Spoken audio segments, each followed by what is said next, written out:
Hello and welcome back to the SNS Football Podcast. Back again. Again, we had a little bit of time away just to for me personally, I had to move back up to London. A few things to sort out here and there, so we've been able to do it. But we are back now, and I think we're going to be back for good now and for a substantial amount of time. So, firstly, I'm going to bring Morgan in as always. Morgan, how you doing, lad? I'm all right, thanks, mate. How are you? All good, mate. All good. Just quickly before we start, as always, if you are watching, please, if you haven't already, do subscribe to the channel. We post pretty much weekly. We may do a few more uploads here and there, but we do weekly uploads, and we've also got a Twitter account where you can follow football news. We'll start posting on there a lot. Excuse me, I'm dying here. A lot more often. And new news to everyone is we are officially now on TikTok. It's it's the thing that everyone's on, so we thought why not? We'll join it as well. So if you do want to give us a follow, literally type in SNS Football Podcast, and we are on there. A couple of uploads already, so go and give them a watch and drop us a follow in there because we'll be uploading on there. So we're on YouTube now, we're on Twitter, and we're now on TikTok. So yeah, if you want more of us, then go and follow us on that. But as always, on the road to 50 subs.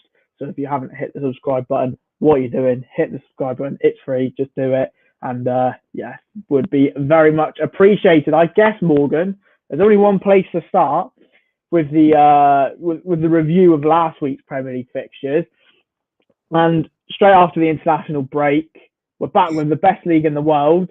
I lived up to expectations because we had Chelsea 2, West Brom 5. I don't even know what to say.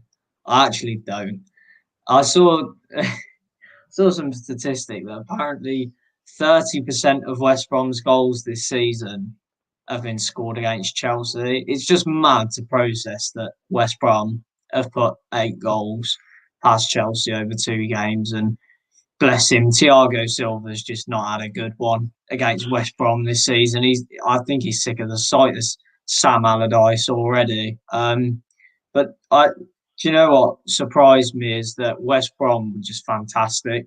Like, this wasn't a result because, yes, Chelsea were bad, but West Brom were amazing. And you do wonder where these sort of performances come from with these sides. We've seen it with Sheffield United going to Old Trafford and winning. We've seen it with Brighton, Burnley, all these sides going to Anfield and winning, for example. And this is a really big result for West Brom. And all of a sudden, if they back this massive result out or up even with another win this weekend in a winnable game against Southampton, all of a sudden we should be starting to talk about West Brom making a great escape because they'd only be 2 points off Fulham because they do have a game in hand on them. So it's a massive result if a revival is to happen. I was really impressed with Matheus Pereira. I think I've been someone that's criticised him this season, and he did a phenomenal job playing in that 10 role for the Albion. And Callum Robinson as well, someone that was at Villa's Youth Academy. Some fantastic finishes in there as well. And it was just every goal they scored was just quality. Like, there was so much quality in the build-up play. And you've looked at West Brom this season. How many games have they just looked so bad going forward? I think the game that they played against us, they were horrendous going forward. They didn't have a shot on goal, I don't think, apart from a free kick. So I don't know where this has come from, but yeah, no one had predicted this, especially with how good Chelsea have been defensively under Tuchel. So yeah, weird result this. I think that's the most important thing to add is that Tuchel hadn't lost in the Premier League until they play West Brom, and not only do they lose, but to lose 5-2 as well. I know obviously the send-off didn't help, but it's a massive scoreline for West Brom and Chelsea because with a player less, Chelsea still have fantastic quality, and you think they might get a draw, possibly even win it. You never know, but to really sort of capitulate like that and lose 5-2, I think a lot of people said after the game, a lot of pundits said that Tuchel will learn from this, and this isn't the Bundesliga or anything. This is the Premier League, and anyone could beat anyone. Like you mentioned, Sheffield United beat United, West Brom beating Chelsea on their day. Anyone can beat anyone, and you just never know sometimes. And like I said, straight off international break, bang, 5-2 West Brom. I definitely did not see that coming. And if you guess that scoreline, you're probably a very rich person by now, because that's. I don't think even West Brom fans in their wildest dreams would have thought that they'd get anywhere near this result at Stamford Bridge as well. So massive win for West Brom. Obviously, they are down there. To be fair to you, you said out of the bottom three, Fulham look the most likely to stay up, and recent results have shown that. Obviously, we'll get on to them later. But I mentioned West Brom, and I'm not trying to force a case of them staying up. But is there a chance they can do it? Is there a chance they can stay up? Because I think they're a few points off Fulham, and obviously Fulham have been in some good form recently. Can Big Sam do it again? It's a difficult one, really, because the gap is currently quite big. I'm going to double check this, but I'm pretty sure that it's 8 points. It's 8 points from Newcastle in 17th. So look, West Brom have got a game in hand on Fulham. They need to hope that Newcastle don't get anything in their game in hand on Fulham, because all of a sudden, if Newcastle go and win their next game, which they have been looking a lot better in the last few games, all of a sudden that gap goes to 11 before they even play. So look, I think it is far too little too late from West Brom. I do think they will still go down, but I think this game has gave them a slight glimmer of hope. And look, if they beat Southampton and they go on a good run of form, who says that they can't? They could quite easily. On the basis of that performance, I'd back them against anyone. They were brilliant, absolutely brilliant. But where's that been all season? And it's took them to play Chelsea away to do that sort of thing. So I think the gap is too big, personally. I think if they'd have done this a little bit earlier, we could be sitting here saying a completely different thing. But with Newcastle starting to pick up points and stuff, and Fulham as well, not in recent weeks, but before picking up points, I just can't see it, personally. I think that's also interesting as well, is if they are to stay up, and if they're going to stay up, you'd probably think Fulham would as well. Is Newcastle is the obvious team that would get dragged into it. Yeah. Do you see Brighton getting dragged into it? Because that's the team that would have to be dragged into it for West Brom and Fulham to stay up. Burnley are then only 1 point ahead of Brighton. Are they going to get dragged into it? Wolves are then only 2 points ahead of Burnley. So it's like, how many teams do you look at and go, well, they're still in the relegation fight here, and they could potentially still go down? Like, where does it end? Because I think, for me, I think Brighton will be okay this season. I know it's still tight down there, but I think Brighton will be okay. I think you're literally looking at Newcastle being the only team that, obviously, they're picking up points at the minute. But if Fulham or West Brom are to stay up, I think there's only one team going to drop in. So therefore, one of Fulham and West Brom will go down. And I think Fulham's are likely to stay up at the minute. I think it'd be a miracle if both Fulham and West Brom stayed in this league. It's very similar to our situation last season, where it was Watford, Bournemouth and Villa. All three could go down and get relegated. Sheffield United are like Norwich last season, where they were just off the boil. They were pretty much down. It was a case of a three-way race, and luckily we got out of it. And the thing is, I guess we may talk about Newcastle a little bit later, but I have seen a lot in their last few performances, and they've looked good for their money, especially against Spurs. Getting a draw against them, the character that they showed as well, drawing against us, but both games they should have won. And if I'm Steve Bruce, I'm sitting there absolutely fuming, because you imagine how big them 6 points would have been against Villa and Spurs. In the context of that relegation battle, they'd be 4 points better off. They'd be sitting on 33 points in 16th place ahead of Brighton. And let's be honest here, most people would be saying that's the bottom three done for the rest of the season. So look, Fulham and Fulham and West Brom still have a chance because Newcastle aren't winning games. Yeah, they're getting points, but they're not winning games. Until they win a game and the margin really stretches, that's when the pressure will get put on. But look, I think everyone above Brighton and Brighton are safe. I think it is just them three. I can't see Brighton being dragged into it. I really can't. Because I can't see Brighton losing every game until the end of the season. I can't see it. Yeah, definitely. And like I said, we'll talk about Newcastle in a bit. We'll also talk about Brighton in a bit because we will speak about them games. But we'll move on from Chelsea West Brom, which set the weekend off, on fire, to be honest. And we'll move to sort of, I'd probably say this is the biggest game of the weekend. Sorry. Leicester 0, Man City 2. City, the machine that they are at the minute, another step closer to the title as always, which hurts me wearing a Man United shirt at the minute. But that's what City do. They win games and against a Leicester team which has got injuries, but this is the same Leicester team pretty much that knocked United out of the FA Cup, a week beforehand. So nevertheless, still a fantastic Leicester team. City turn up, clean sheet, 2 goals, and yes, they're on their way. I think there's not really much else to be said about City. We'll speak about them again later when we obviously go into sort of the Champions League. But we've known for a while that the title's been sort of wrapped up and all but confirmed. It's just City getting the wins and getting over the line really by this point, isn't it? Yeah, it's over for City. I think the important thing for this game or from this game is how Leicester then react. They've got a big game. We were talking off camera about their game against West Ham this weekend. That is massive because you look at that top 4 right now. If Leicester win, they've really stretched their legs.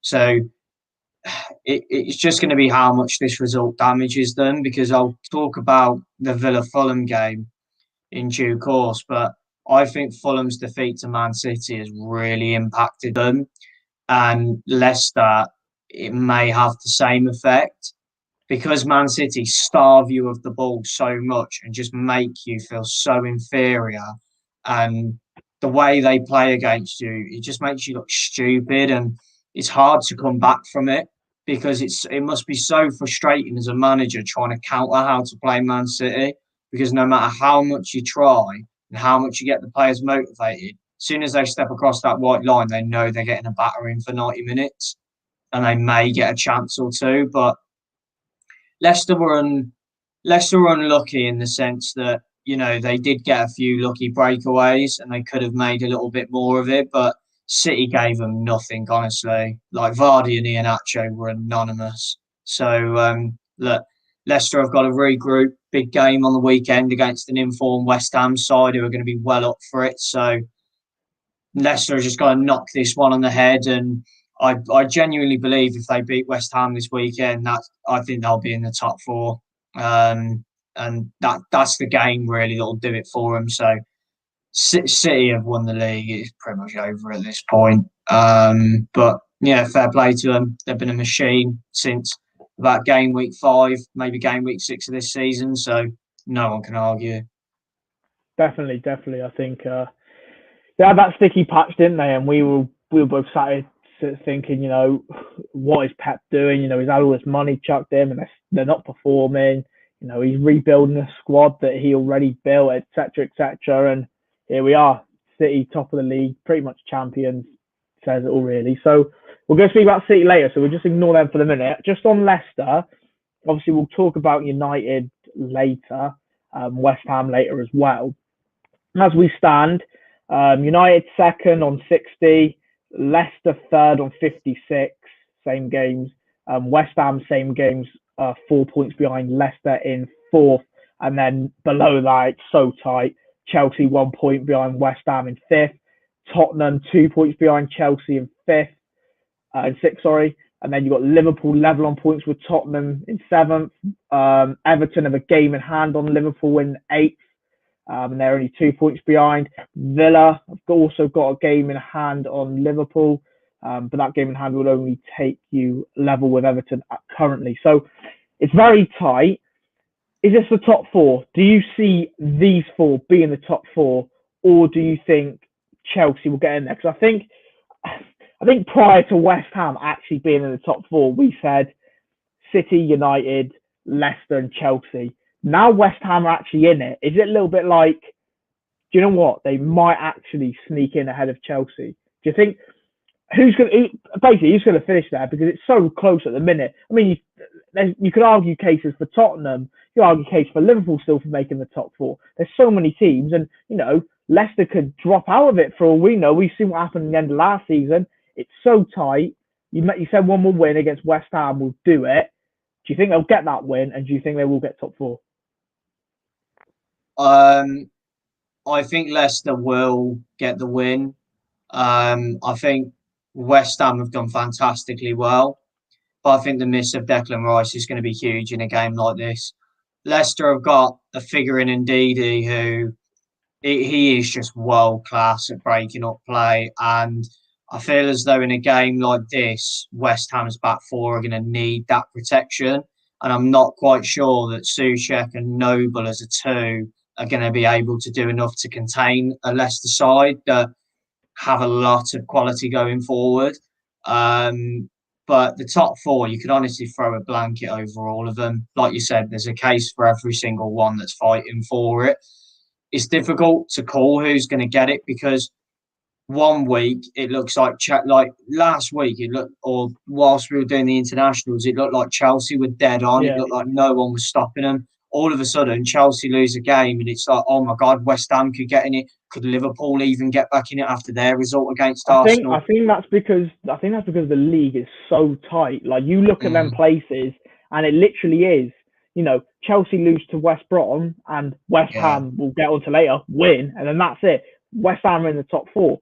Leicester lose, and West Ham won. They gain points on them. Liverpool won, so they gain points. Tottenham drew, dropped. It's so tight. It literally, one bad result for one team and a good result for the other changes the whole position of each team. That's where we're going to see which teams are mentally, in terms of their mentality, switched on. Because Thomas Tuchel has got a massive job on his hands now, because I have no doubt in my mind that when he come into Chelsea, that his first instruction was get top four, get us into that top four this season and save this season. And this result, the result that we spoke about before, is massive, because it's gave a blueprint to everyone else for the rest of the season. Here's how you beat Chelsea. Go and do it. And we've seen with Liverpool this season, Liverpool got stuffed by us, and their reaction to it was horrendous. They went completely backwards. So if I was a Chelsea fan, I would be quite concerned, because Kante didn't play, and they looked lightweight. Liverpool were terrible midweek in the Champions League. Absolutely terrible last night. Shambolic at times. It's just, at the moment, it's mad to say this, but West Ham are the only team out of them four that you mentioned fighting for it that are consistent, that have any form of consistency, and you know what you're going to get. Because with Liverpool, Spurs and Chelsea, you just don't know what team's going to turn up. And for Chelsea, I've felt like for a long time under Thomas Tuchel that he's been in the job, that their defence has carried them through. Because I don't think attacking-wise they've been very good. I think their interchanges in the final third and their movement just hasn't been there. And I think they've got away with it a lot of the time. I think they've just had one moment of magic from the amount of amazing talent that they've got in the club that has got them over the line in quite a lot of games. Now the defence has been ruptured in a sense. It'd be interesting to see how they react. But you do have to take into perspective that Chelsea, Tuchel was a bit arrogant, really. He dropped Christensen, he dropped Rudiger, their best partnership at the club right now in terms of form. He completely disrupted that back four, so it may be an anomaly. But look, we'll have to wait and see. I think anyone would be stupid to say what team is hands-on going to get that fourth place. I think any of them could. Even Everton. Everton are really inconsistent, but they've shown at the start of this season that they can go on a run. So I wouldn't even count Everton out. Definitely. We'll go talk about City later. So we'll move on from then. Arsenal knee, Arsenal knee, Arsenal Nee. nil, nil. Nee. Arsenal 0. There we go, and Liverpool 3. We'll quickly touch on this game because I mean we've seen how Arsenal perform this season. We've seen how Liverpool have performed this season. It's not been the greatest for either club, to my satisfaction, and probably to a lot of the Premier League. But Liverpool were just too good, weren't they? I mean, Arsenal were, I think, very similar to when West Ham played United recently, and were just so defensive. And you'd expect Arsenal maybe being like, well, Liverpool aren't as good as what they were. Let's go and have a go at them a little bit here. We've got Aubameyang, Odegaard, players like that, Lacazette, but it was just poor from Arsenal again. Sat back really deep. Liverpool, with some good goals. Jota come on, and I think within 5 minutes he scored, didn't he? I think Salah scored, if I'm correct. Yeah. And Jota got the third one. That's it. Jota scored 2, so there you go. Where would Liverpool be without him this season? I mean, I know they're 7th at the minute, but they could be worse off. I think he's been one of their best players, minus his injury. But yeah, Liverpool 3, Arsenal 0. It's just, I think for both clubs, especially in terms of the Premier League, Liverpool obviously could have still finished top 4, like we've mentioned. With Arsenal, it's very much looking at next season, which players are still going to be in next season, who can they even get in that will suit Arsenal for next season? Because they've got another. Well, I say another. They've always got a massive job of rebuilding on their hands, Arsenal, haven't they? But now bigger than ever because they're going to finish. Well, they may finish top 10. They may finish outside it. Who knows? I think we've seen in this game, and I think it's reminded a lot of Arsenal fans what got them success this season. Emil Smith-Rowe and Bukayo Saka have been a revelation for Arsenal this season. Both of them weren't playing, and they looked so toothless. And it looked like the Arsenal that were on a terrible run of form and losing to Burnley at home and just dropping. I think they were 16th at one point. They looked like the same Arsenal. There was no identity whatsoever. And you have to feel sorry for a player like Martin Odegaard because he barely got the ball. And one thing that I do want to raise is that I know Thomas Partey is new to this league, but what is he doing that warrants Arsenal fans calling this guy world class every week? I don't understand it. Call him world class when he makes a real impact on the side. He was in this game. Arsenal had no defence in front of that back four whatsoever. And I look at Arsenal and I think 1 to 11, if there was a combined 11 between Villa and Arsenal, I don't think a single Arsenal player would get in it.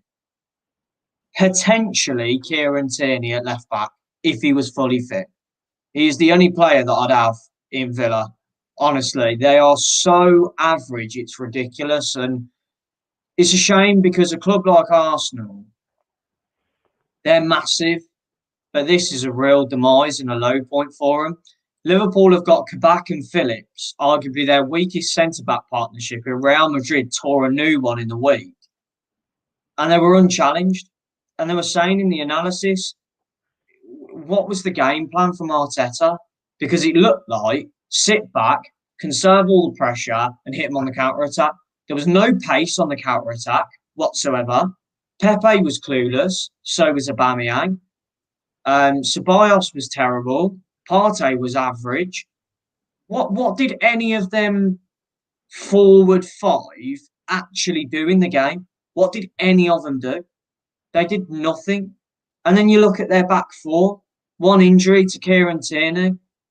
And I think Brighton have a better defensive line. Like, genuinely. Gabriel, I'm sick of Arsenal fans banging on about how good he is. He's got a mistake in him. All of them Arsenal defenders have got a mistake in them. Rob Holding, how is he? How is he at Arsenal? How have they just given him a new deal? Diogo Jota, 5'9", Raheem Sterling, 5'6", have scored headers against Holding and Gabriel.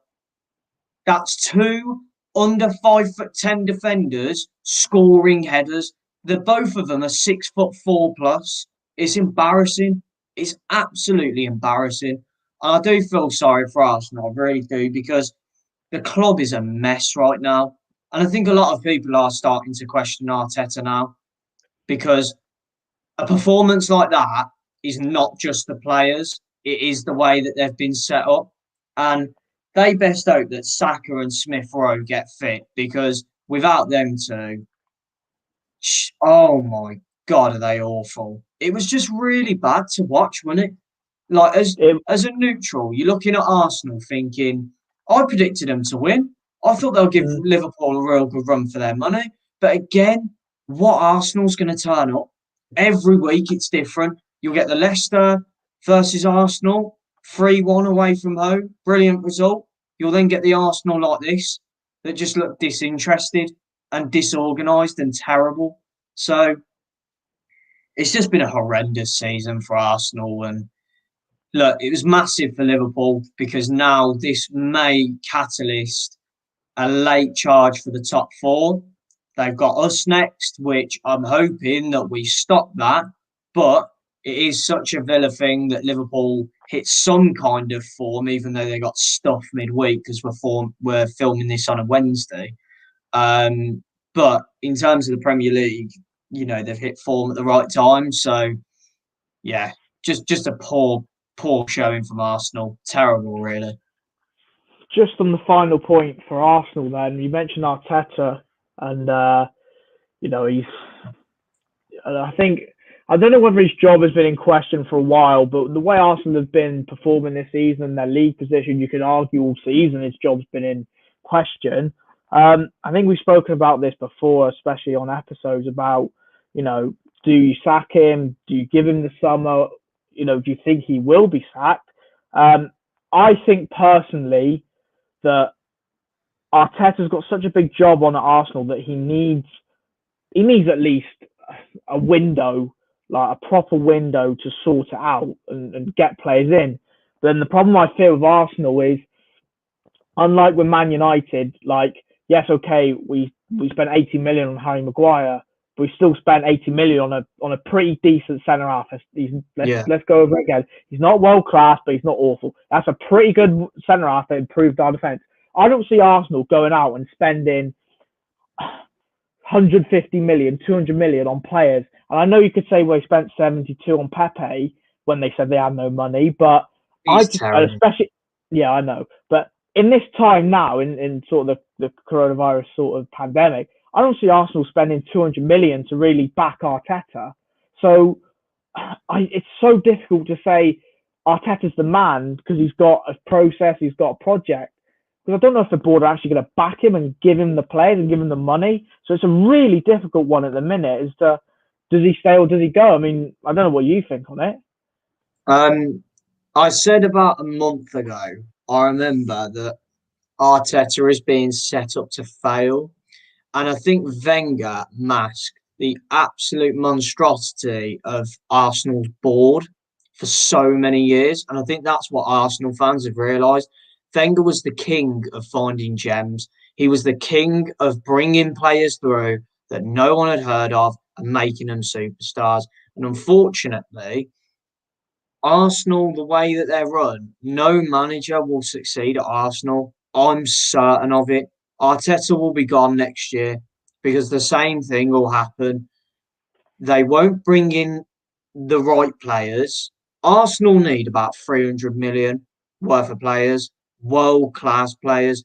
Like, they've got a decent foundation, I guess. They've got Tierney because I'm not convinced by Leno at all anymore. And I think every Arsenal fan's realised that when I said 2 months ago that we stole Martinez and he is 10 times better than Leno, I'd be very interested to see if anyone disagreed with me back then still disagrees with me now.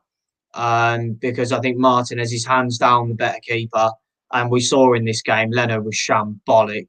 But they've got a few decent players. They've got obviously Tierney, I guess Partey, still unproven. If they manage to keep Odegaard, which I think won't happen, but if they do, he's a talent. Saka, Smith Rowe, they have got some decent players, but it's that phrase, healing axe wounds with a plaster for Arsenal. And it's forever going to be like that under that regime. Nah, you know what they're using? You know when you broke your leg at primary school? Bloody diddly, you get wet paper towel from a bloody sink, and there you go, lad. You're happy days, off you go. That's what they're doing. It's just frustrating because the Arsenal fans for years headhunted Wenger when they should have been headhunting the board. Wenger wasn't the problem.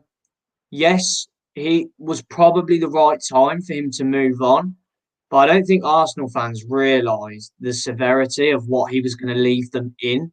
I think a lot of Arsenal fans thought, oh, we've still got world-class players, so whoever comes in will do all right with them. As long as we get a half-decent manager, we'll still get top four. That's not the way that things work, and we've now seen that Arsenal are a top 10 club without Arsene Wenger. They are a top 10 club.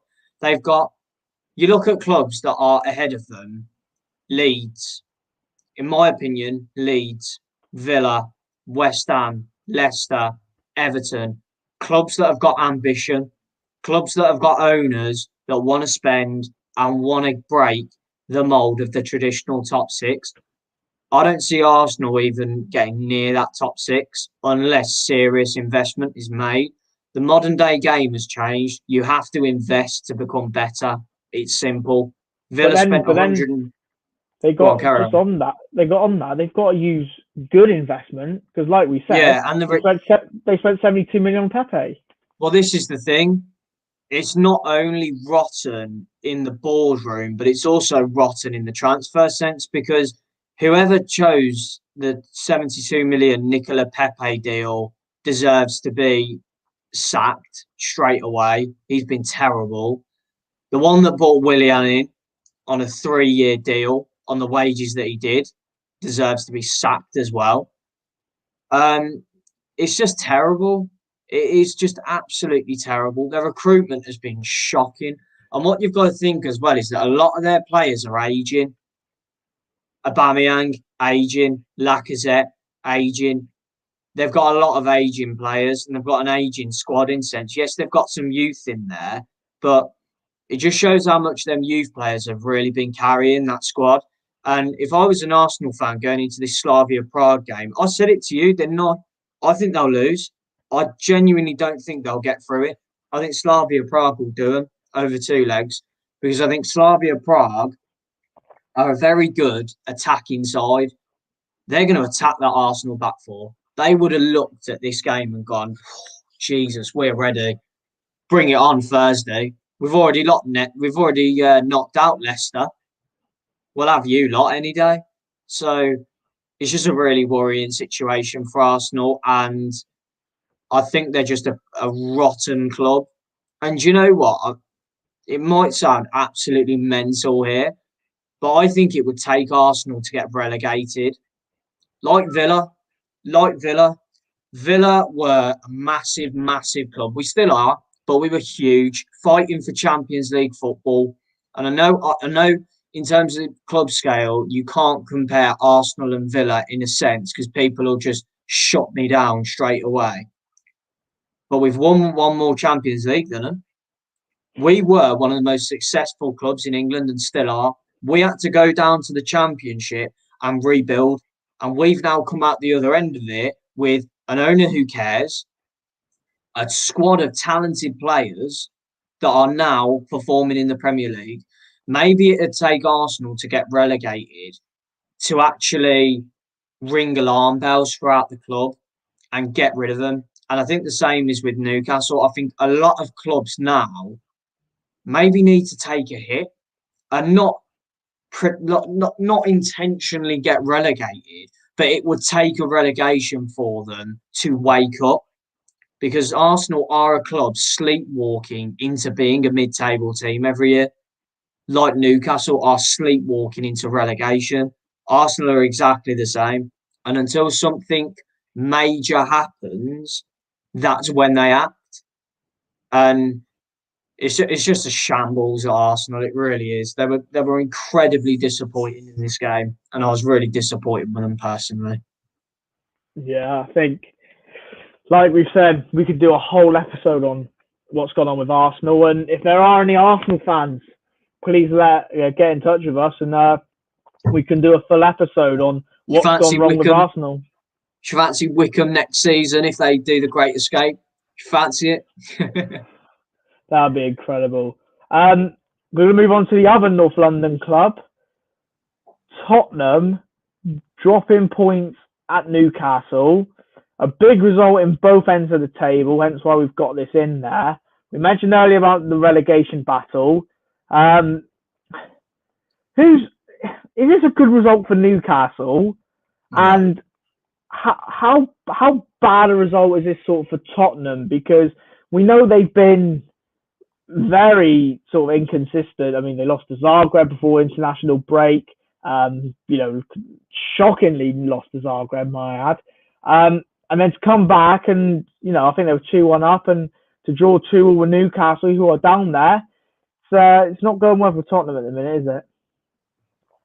It's a really bad result for both, because obviously Tottenham are hunting top 4. I think the international break come at a really bad time for Tottenham. They've just got their confidence back. They beat us 2-0. And this international break come, and the thing is that in essence you don't really want to be playing any of the bottom sides right now, like a Newcastle, because they are fighting for their lives. And if I was a Newcastle fan, I'd be devastated with this, because they should have won this game. They had the chances to win this game, and with a little bit more concentration defensively, they'd have easily won this game. Easily. You can't give Harry Kane tap-ins from 3 yards. You can't give him 3 shots from 18 yards out, because he will just punish you. For Spurs, it was, again, just a bog standard average performance from them. And one thing that I do want to mention is the whole racism against Davinson Sanchez and the abuse that he's been receiving after this game is disgusting. And we're hearing about more cases now with Liverpool players in Trent and Keita from the week. If you are one of these people, just stop, because it is getting out of hand now. And I really hope that these social media platforms have some form of identification process to make these people accountable, because it's getting ridiculous now. I don't even think Davinson Sanchez had that bad of a game. I just think he's a very average defender that come in for a big fee. Everyone thought he was the next big thing, and he hasn't turned out to be as good as they thought he would be. And what do Tottenham fans really expect when they've got Joe Rodon and Davinson Sanchez as a centre-back partnership? It's just an average back line. And Mourinho, it's just excuse after excuse. It's just me, every week. The players let me down. And it's like, it comes a point where you're playing Newcastle, mate. They're 17th in the table for a reason. Take it like a man and say that you got it wrong and Newcastle were better than you. Because that's what Dean Smith did when we drew with them. He said they were the better side, and he said that we didn't deserve anything from the game. Just take it like a man, for God's sake. Honestly, just take it on the chin. Like, Spurs just look clueless, just absolutely clueless. I don't get what the idea is anymore. And it seemed like when Bale come back and they had this Bale, Son and Kane, it all looked free-flowing again. And now Bale's turned around and said that he's leaving. Everything's just gone back to the old Spurs that we were talking about Mourinho getting sacked from. So if I was a Newcastle fan, I would be devastated about this result, because that's 2 games for me against 2 sides that were there for the taking in Villa and Spurs, and they've only come out with 2 points. This is the thing with Steve Bruce, is that he hasn't got it in him to risk these games to go and get the victory. He's more than happy just getting points. And all of a sudden, if Fulham go and beat Wolves this weekend, which is more than likely, with Wolves not really having anything to play for, all of a sudden, Steve Bruce going that these two games have been really good results. They ain't good results at all. You got to get wins when you're down there. You've got to get wins, and luckily Joe Willock bailed them out of it, who I think's been exceptional for them. And I think he'll get a really good move in the summer if the right club come in for him. I wouldn't even mind him at Villa. I really wouldn't. I really like the look of him. I think he's a fantastic player. But yeah, Newcastle should be scratching their heads thinking, how have we not won this game? Because Spurs was so average. So average again. Yeah, I think both ends of the table in this game was definitely heavily affected. And with Newcastle, a missed opportunity. And for Tottenham, you know, their run of good results, bad results continues, I guess. And yeah, we'll leave that result there. Go on to your boys now. Villa 3, Fulham 1. Went behind to a Tyrone Mings howler of a mistake. But then you managed to pull it back with, I think Big Trez ended up getting a couple, didn't he? Yeah, this was a really painful game. If you'd have seen me watching it, you'd think I was bipolar. Like, I went from the 70th minute slandering everyone to the 85th just admiring everyone. One big thing that I think is a massive caveat for this game is that Villa have not won a single game this season from 1-0 down or a losing position. So that's now off our back. And look, I do feel for Fulham, I really do, because for 75 minutes they were the better side. I think in the first half, I think both sides were just very tentative. It was a very tense game. I think both sides just didn't want to lose. And there was a bit of an incident that I was a bit frustrated about at the end of the first half with the Watkins penalty.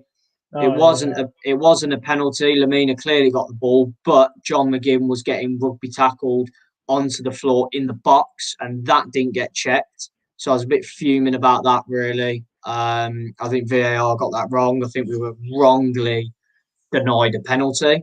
They just didn't really look at the incident. But Fulham were winning the midfield battle, I think it's fair to say. I've seen Loftus-Cheek get a lot of slander, but I'm not really too sure why, because I thought he was very good. I thought he was a powerhouse in that middle. And I felt like we couldn't really lay a finger on him in the midfield. They were just bypassing us every time. Fulham started the game really, really well. They had quite a few chances. Mitrovic had a few. Reed had a few. Anderson at the back post had one. They had quite a few chances. And, you know, in that first 75 minutes of the game, especially in the second half, they came out and they were fighting. And you could tell that they really needed that goal, because as soon as they got that goal, they could sit on it. But Fulham showed something that they were doing at the start of the season, and that was capitulating. They get a goal from the heavens, Tyrone Mings with an absolute howler. When are people going to mention that Ezri Konsa is just such a reliable centre back? Konsa doesn't do that sort of thing, and you know I love Mings for everything he's done at Aston Villa, and I do want him to continue playing for us. But that's the part of the game that he has got to improve on. You cannot make a mistake like that. And he's very lucky that the boys up the other end bailed him out for it, because I don't think Fulham would have scored had that mistake not happened, because Fulham are very good until they get to the final third. And then it all just goes tits up, because there's no real interlink and interplay between Mitrovic and Loftus-Cheek, and Cavallero came on because Lookman felt his hamstring, and he did all right, Cavallero, actually. He started running at Matty Cash, but our defence were just untroubled. You know, the only way that teams are scoring against us at the moment is through mistakes. And I think that's the most frustrating thing, is that Fulham didn't need to try for their goal. And you've seen with the Spurs game as well, we made a mistake. Newcastle game, mistake. It's like it's every week we're making mistakes. However, he brings on Trezeguet and Keenan Davis, and I'm thinking, we've just got nothing else at this point. Like, what actually are we meant to do? El Ghazi was having a stinker. His confidence looked shot. We were causing Fulham no problems whatsoever. And Dean Smith has got to get credit for this because he changed it. It wasn't working. The 4-3-3 really wasn't working. Sanson was just getting overrun in that middle. McGinn was playing further forward. In the first half, it worked. In the second half, Fulham nullified it. So that was completely ineffective.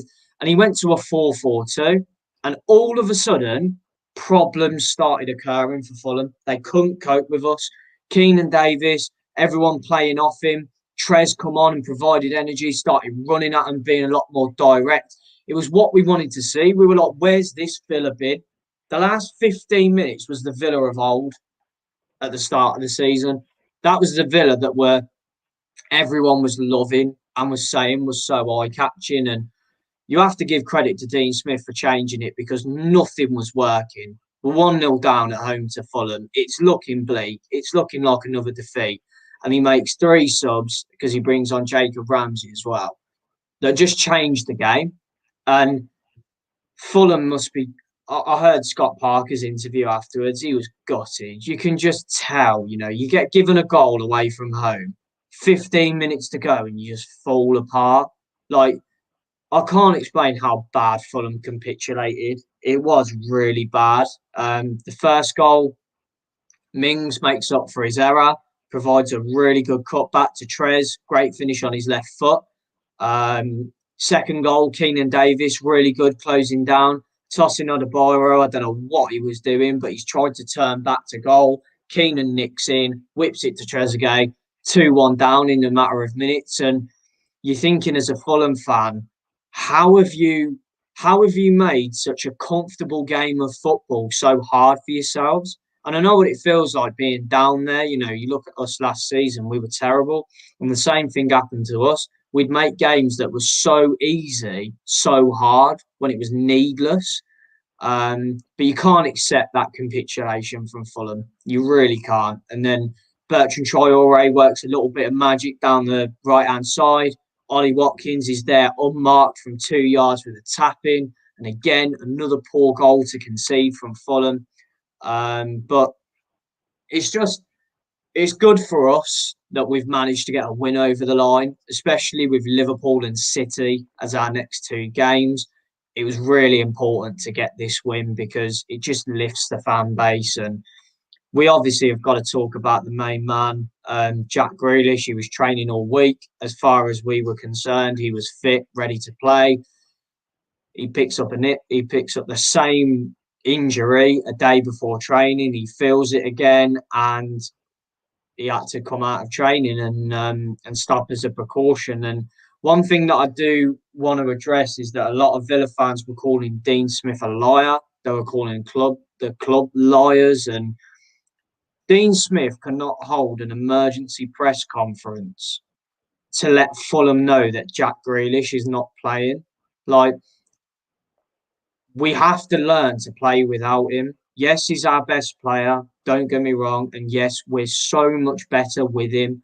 But what would you rather? He played today or whenever it was, gets even more injured, and then he's out for the rest of the season and can't play in the Euros. And then, you know what I mean? Like, there has to be a middle ground here. So, look, we've proved that we can play without Jack Grealish. We can create without Jack Grealish. And I think this performance has shown that players have stepped up. You look at Mings, the character, to come back from such a bad incident when we're on such a bad run of form. Trez, the motivation to come on and score 2 goals. Keenan, who's barely had a kick this season, coming on and getting his first assist of the season. It was really good to see a bit of fight and a bit of passion. And you could genuinely tell that those players were so annoyed themselves because of how they've performed recently. But I think one thing to finish on is that with Villa mainly is that I think this run has showed us that we need to invest in the summer. I think there's going to be big movement in the summer from Aston Villa. I really do. because Jack Grealish needs better players around him. He needs players that are going to step up when he's not there. Because next season, if we have an injury to him again, and it's at the start of the season, I don't want us to go on a poor run and be around them relegation places again. So I think big movements are going to be made. And I think as a club, we will do that. But it does mean that we are going to probably get rid of players like Trezeguet. We are going to get rid of El Ghazi. We are going to probably get rid of Keenan Davis. We are probably going to look to maybe offload Bjorn Engels and El Mohammadi and Taylor and players like that. So I think the recent times has been a blessing for Villa. I think Jack Grealish being out has been a real eye-opener for the owners. And hopefully now we're going to see big movement in the summer and some proper Premier League quality players in. I think with, Trezeguet, for example, he's done fantastically well for the club. He scored 2 goals in this game and completely changed the game. And he's had some really good moments in a Villa shirt. But we can do better than Trezeguet. And I'm absolutely certain of that. And we can do better than El Ghazi. We can't have players that are inconsistent anymore. If we want to start fighting for top 8 football and Europe, you can't have inconsistent players in your team. You've got to have players that will turn up week in, week out. And as for Fulham, games are running out. Newcastle, West Brom, everyone around them has a game in hand. All of a sudden, if Newcastle go and pull a result out in their next game, Fulham are 6 points adrift. And they've lost 3 in a row now. And you have to think to yourself, games are running out for them. And the fact they capitulated like that does make me think, are they up for this? Are they really up for this fight? Because before, I thought Fulham were nailed on to stay up. But the difference is that Newcastle, to a certain extent, their game management has been a lot better than Fulham. Fulham, it comes a point where they have to start winning games, and it's now. They have to win against Wolves. They have to, because you don't want it going to the last game of the season where you're playing Newcastle to stay up. You really don't want that. Newcastle have got a very tough run in. So Fulham just need to apply that pressure. And if they can get a win against Wolves this weekend, all of a sudden Newcastle are really under the cosh because they're in the bottom 3. So look, it's just a disappointing result for Fulham. I'm glad we won. And I'm hoping Jack will be back for the trip to Anfield. So he can hopefully run them ragged again, put another 7 past them, I wish. But yeah, a weird game of football because we were terrible until the subs came on. And Fulham should be disappointed because they were well worthy of their 1-0 lead, even though it was a mistake. Perfectly summed up, mate. I don't think I can add too much to that. I think you've covered all angles. So I'm going to move on to Man United 2, Brighton 1. And like I said, this had another sort of bearing on both the top half of the table and the bottom half. And Brighton played well first half. And, even in the second half, they played well. Obviously led through Danny Welbeck. A little bit of poor defending from Wan-Bissaka. Welbeck gets in front of him. It's a fantastic save from Henderson. It just so happens that the save ends up right in Welbeck's path, and he's got an open goal to finish into. So 1-0 Brighton. To be honest, they went in 1-0 at half time, and I don't think that, we could argue that, we deserved anything from that first half. We were a little bit going through the motions, stuff like that. And then second half was much better. More shots for starters. I think we barely had a shot on a Greenwood at the post in the first half. But apart from that, we were, very, very lackluster. Luckily, though, McFred was not playing. It was just Fred on his own. So Pogba was there to complement him. And Rashford, I think United win the ball back in sort of the middle or the attacking third. Bruno gets the ball on the edge of the box. I think he gets absolutely clattered. So if it hadn't gone in, we definitely would have got a penalty. But plays into Rashford, fantastic finish, well composed. I mean, the bloke's basically playing with one ankle, and he's still scoring, which says it all really.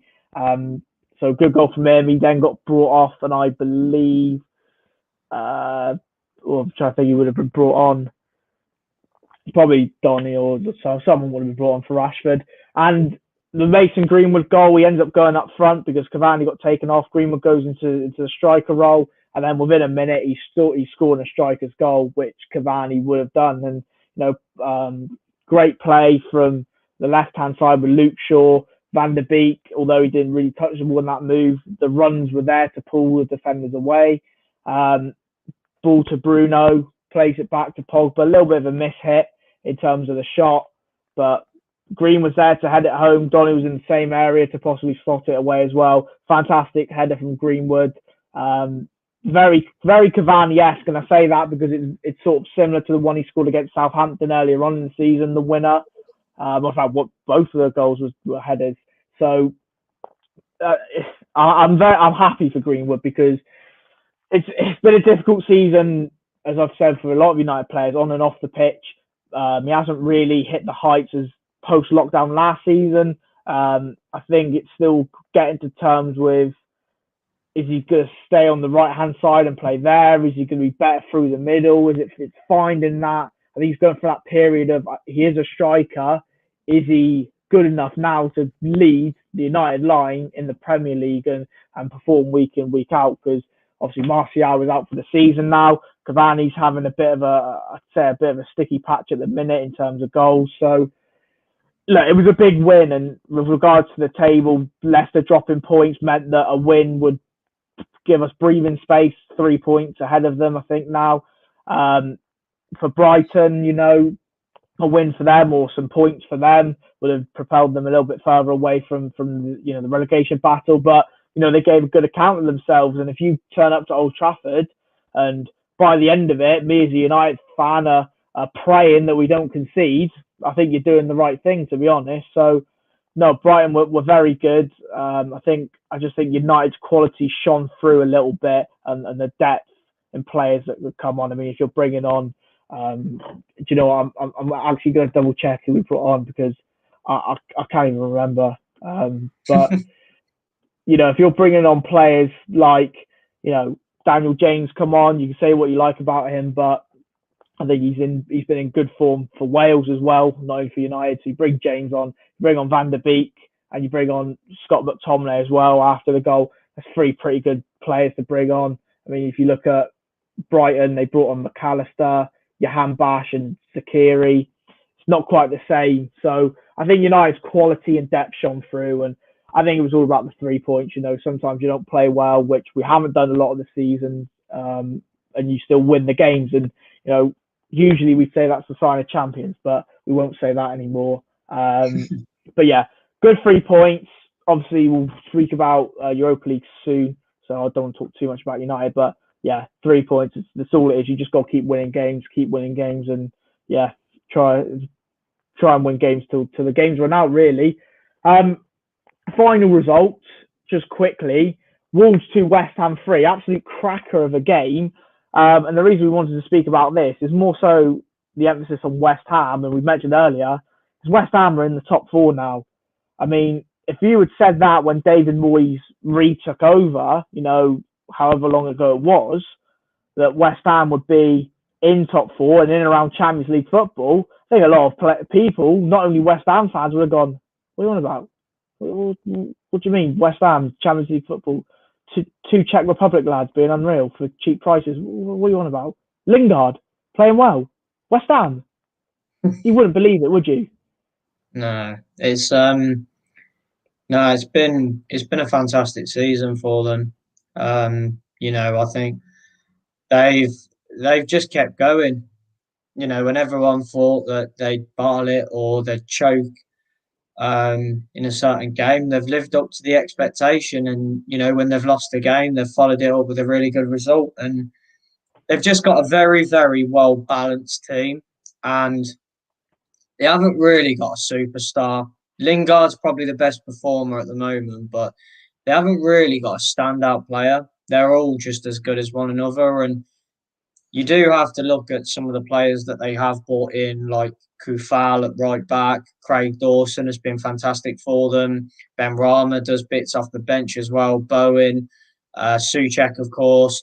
You know, Declan Rice, his emergence has been phenomenal. They've just got a really well balanced team, and Rice being out injured, I think this is really good for their confidence because playing without a figure like him, you know, you did see in the second half how much of a difference Rice does make because they did look a little bit, like they had a bit of a lack of protection in front of that back four. But they still got the win. Thought they managed the game really well as well because Wolves scored their second around the 70th minute. So I think they managed it pretty well. But look, all West Ham can do is match the results of those behind them.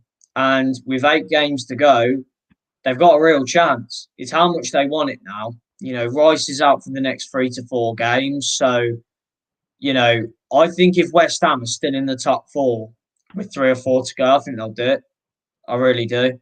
Because with Rice, if they can get results without Declan Rice, they could easily walk into that top 4 and it would be nothing but deserved because they have been phenomenal this season. And David Moyes deserves every bit of credit because it screams back Moyes at Everton vibes, where he's been given a team, he's found his Fellaini in Souček, and he's just managed to get a load of, let's be honest here, average players performing out of their skin. And he's improved a lot of players. He has improved an awful lot of players. And I think Jesse Lingard was the jigsaw for them fighting for Europe, any form of Europe this season. I think bringing him in has really changed them. Because I remember before he came in, I remember saying they were struggling for a centre attacking midfielder because Ben Rama was playing there and he wasn't really cutting the mustard. He was having quite a lot of shots per game, but it wasn't really accounting to anything, wasn't really scoring. His assists were a bit dry. And they've brought in Lingard and he has just been absolutely unreal. Absolutely unreal. And this was a massive result for them. Definitely. And we look at West Ham's running, Leicester, the big game at the weekend, but then you also look at the fact that they've got Newcastle, who are down there. Chelsea's a massive game. That could be potentially the winner of that. Could make top 4. Has a huge say in that 4th place because they're the two that pretty much occupy it at the minute. Obviously, the other teams below them are like 2 points behind, but they're the 2 main teams. So whoever wins that, if there is a winner, that is going to be a huge say, I think, in who finishes in the top 4. They've got Burnley, Everton, another team who are in and around there. They, a team that could hit forms. That's another big game. Brighton, who are down at the bottom. They've got West Brom, who knows that their fate could be sealed by then. And they also got Southampton. So they've got a very, very kind end to the season. Like their running is the best running out of anyone. Bar the Leicester and Chelsea games, I think they could win every single one of them other games. So as long as, let's be honest here, if West Ham were to draw in both the Leicester and Chelsea games, they wouldn't be the worst results in the world because their other fixtures, let's be honest here, they should be winning. Like they've been beating them type of teams all season. So West Ham for me are never going to get a better time to get Champions League football. Never going to get a better time. Like this is their time. This is their moment. And yeah, losing Declan Rice is horrible because you'd rather want him for the first 4 fixtures rather than the second 4. But look, West Ham have proved that they can win a game without him. So it'd be interesting to see how they do against Leicester this weekend because I think that will really gauge on how much it's going to impact the Hammers against Chelsea because you look at the quality that Chelsea have got without having a real pin like Declan Rice in there. It's going to be a tricky, tricky game for them. And look, they've got the minerals. They've just got to do it now. Exactly. That rounds up the review of the Premier League. We're now just going to quickly go over the Champions League results from last night. Obviously, there's games tonight, which we'll do our score predictions for. But just quickly, Real Madrid 3, Liverpool 1, and by the title of this video, I think with Liverpool missing obviously two massive players in Van Dijk and Gomez in their defence, Real Madrid then getting the news, so they're going to be missing Ramos and Varane. It's like, well, what's the point in watching it now? I mean, there's no elbows flying around, there's no Salah's arms being ripped off. It's like, come on, that's the only point of enjoying it, wasn't it? But Real Madrid have stunned Liverpool like in the title. I mean, I don't think anyone would have said it would have been this sort of margin. I think a lot of people would have said one goal in it, but it would have been like a low score, maybe 1-0, 2-1, maybe even a 1-1 draw type game. I don't think 3-1, and then in the manner of the performance Liverpool had, I mean, I think that summed it up, didn't it? And I think you look at Kabak, Phillips, Trent, maybe even Alisson for one of the goals, and Keita as well, who got brought off. They didn't have the best of games, did they? No, I think Real Madrid are a really good side, and I think everyone underestimated them. I think everyone thinks that they're not the Real Madrid of before, and if it's one thing that Real Madrid know how to do, it's perform in Europe. The thing that's going to go for Liverpool is more the fact that they've got that really important elusive away goal. Because all of a sudden, if they score first in that second leg, it's game on. Like if they score again, they go through.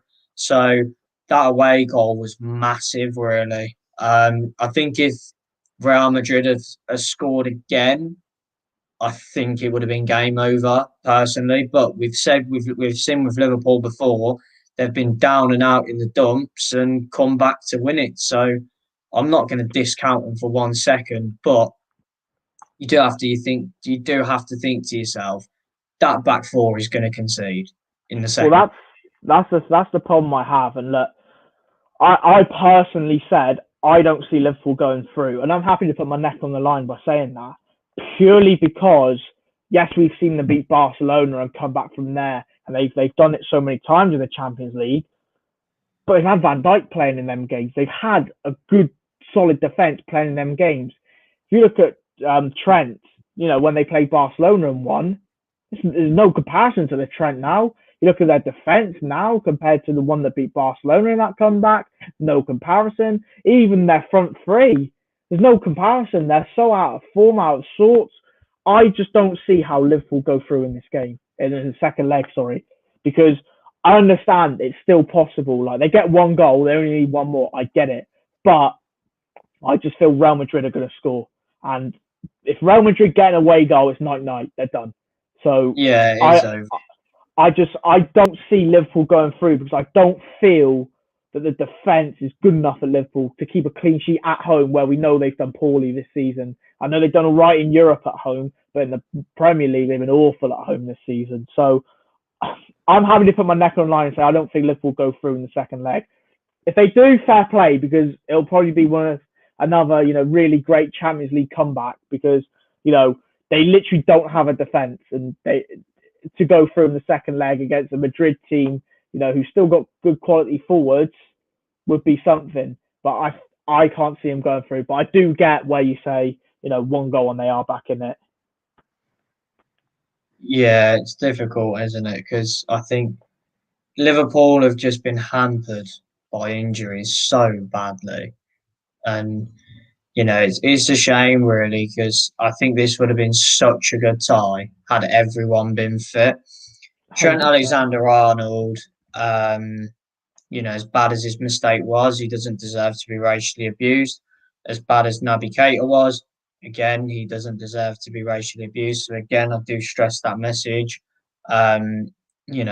Just stop if you are one of these people. And I hope that those people have been dealt with and been made accountable. And, Trent, unfortunately, he needed a good end to the season to even have a slight glimmer of a chance in getting back in the England setup. In my opinion, most of the players, if not all of the players in that England squad, bar a few, will be in the final squad for the Euros. I don't think Trent will be one that will will be in the England squad, and I know we'll Well, talk about it's that a lot more nearer the yeah, time. it's interesting you mentioned that because obviously with the Arsenal game, he got a fantastic assist and played pretty well to be honest. Um, but then against Real Madrid, I mean, I think Vinicius had the beating of him, all day to be honest, and it just shows you the contrast. Because if we had done this before last night, we could have been saying, you know what, Trent could end up back in the England squad.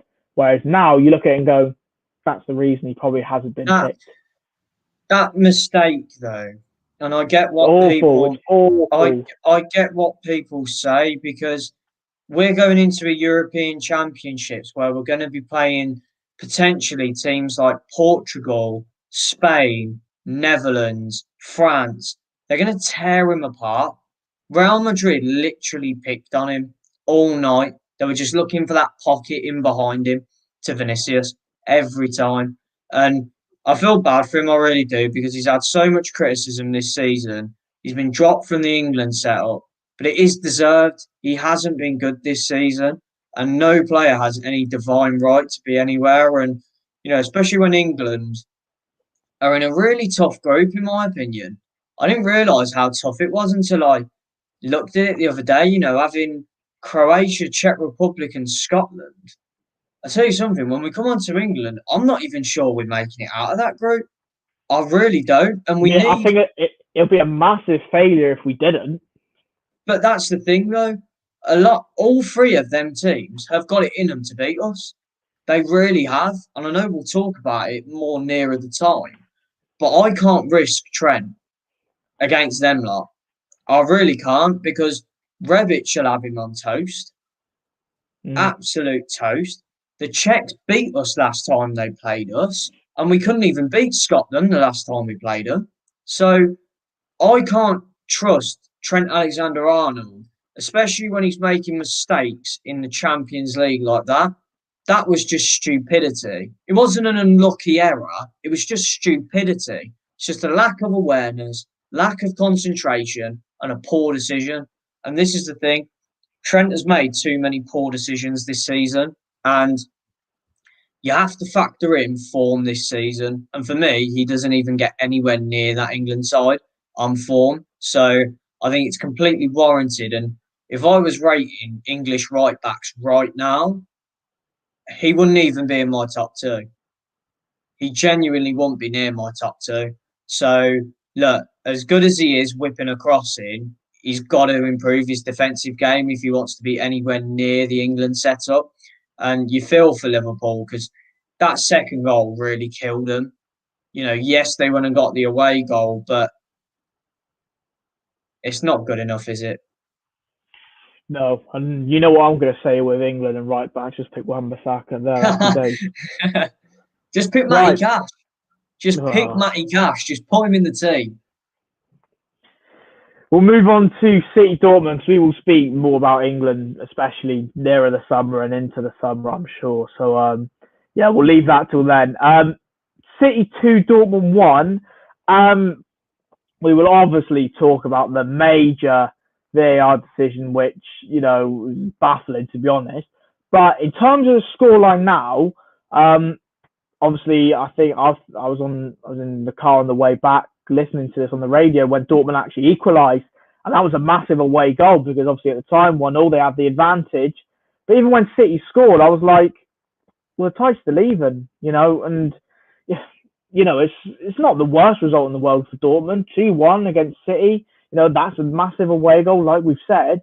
However, on the contrary to possibly Liverpool and that game is, I do feel City are going to score, and they go to Dortmund and score. They will get an away goal. So it's just whether Dortmund can they shut up shop and keep them out for 90 minutes, or if they do score, will Dortmund be able to go and get two for themselves? So look, this tie is still wide open, despite obviously City coming away. And then I think with this game, City probably could have had 4 or 5, and I think Foden could have had 3 of them, couldn't he? I think Dortmund were incredibly unlucky to come away from this game losing. They should have had at least 3 away goals. The Bellingham incident, I mean, people probably will think that I don't like Bellingham.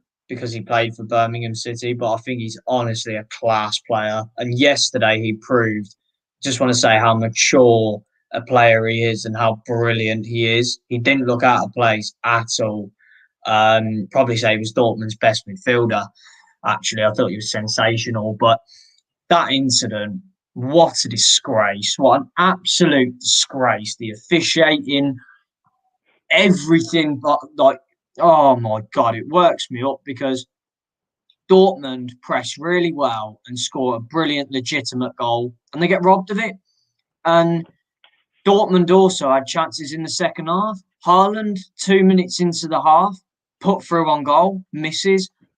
Dortmund had a lot of chances, and I thought City looked nervous. I thought City looked nervous and scared.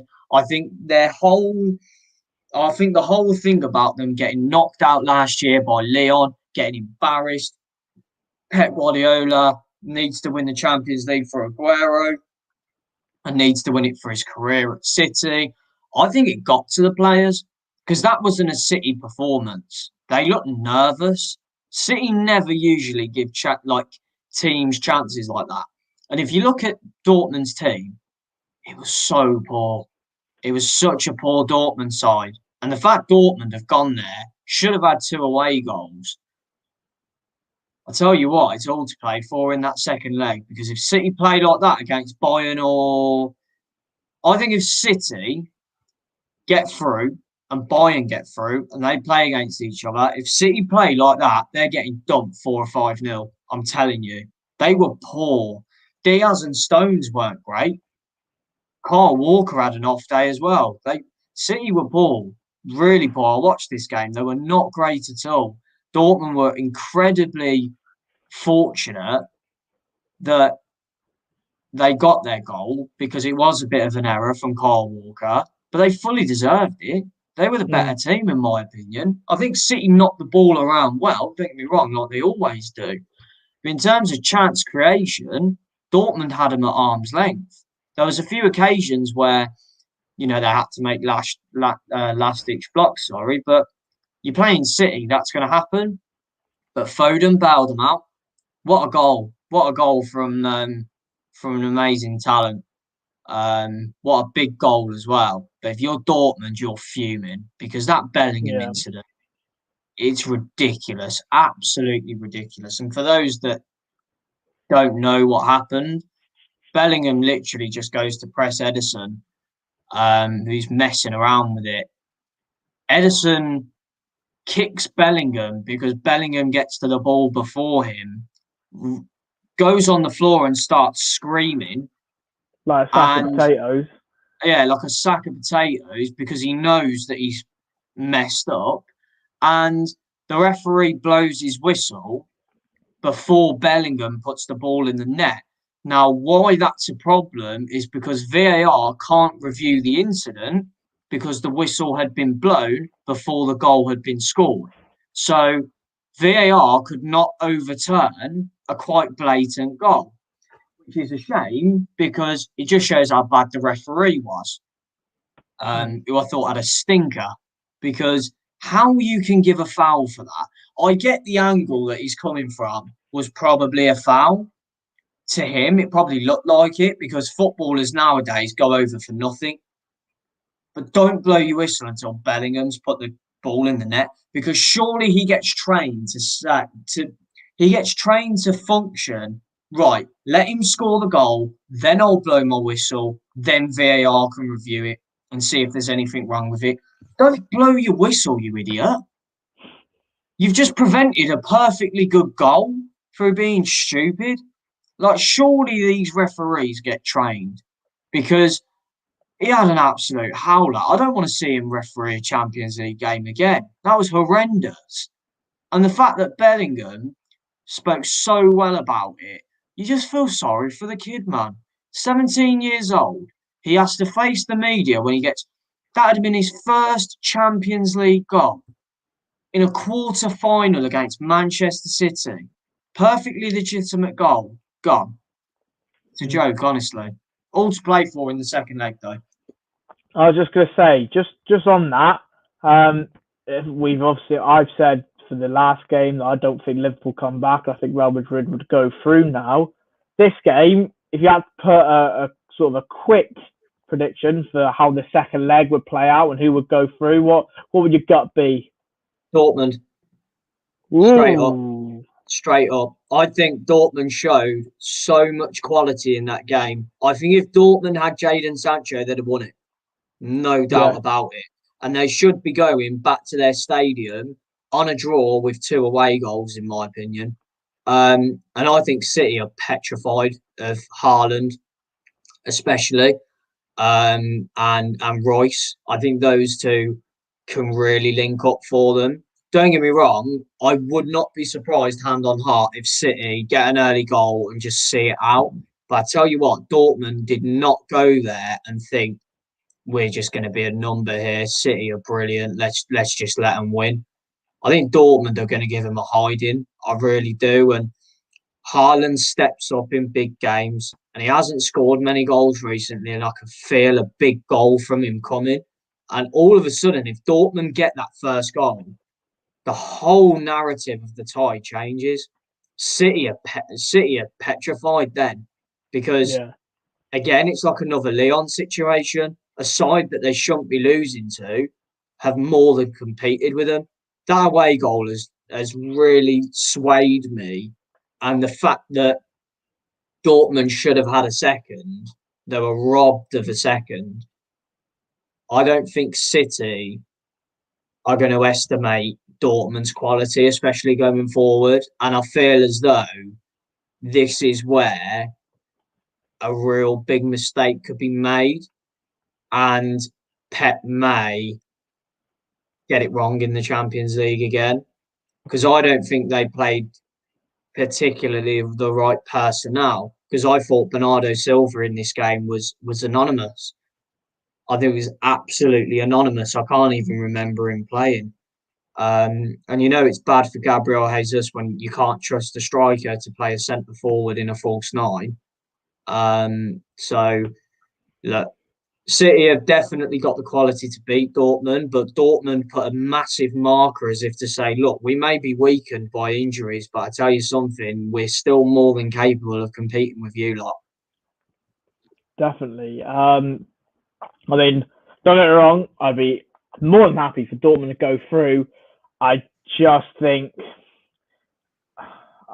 City have just got, depending on whether Sancho and a few of their better players are back for Dortmund, and they'll come and have injuries, etc. I just think City have got too much quality, and if they get a goal, It's whoever gets that first goal. In both legs, it's whoever gets the first goal. I think will go on and win it, but it's who gets that first goal. But all 4 teams that we've spoke about are capable of going and sticking one early in the first like 2 minutes of the game. It's just who does it. The first goal in both legs will be massive because neither leg is over. So definitely.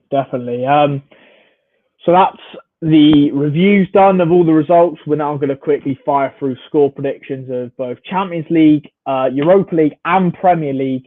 So we've got a lot to get through. So we will just fire through our score predictions. Comment in, have you spoke about Liverpool yet? My big performance ahead of him sleep. Yes, we just did speak about Liverpool, so you just missed it. But you may want to go back. Well, seeing as you're a Liverpool fan, mate, you may not want to go back and watch it, but please do feel free to go back and watch it. But we did just go over it before the City Dortmund game. With the theme of Champions League, tonight is another massive game. It is the replay of last year's final. Bayern without Lewandowski. I think they're also possibly without Gnabry as well, against a PSG team which does have bags of quality, but recently lost to Lille in Liga, who are top of Liga. Sorry. Score prediction for this one, because I think this is going to be a cracker of a game, and hopefully it lives up to the hype. I'm going to go 1-0 Bayern Munich. I think Bayern will score quite early on.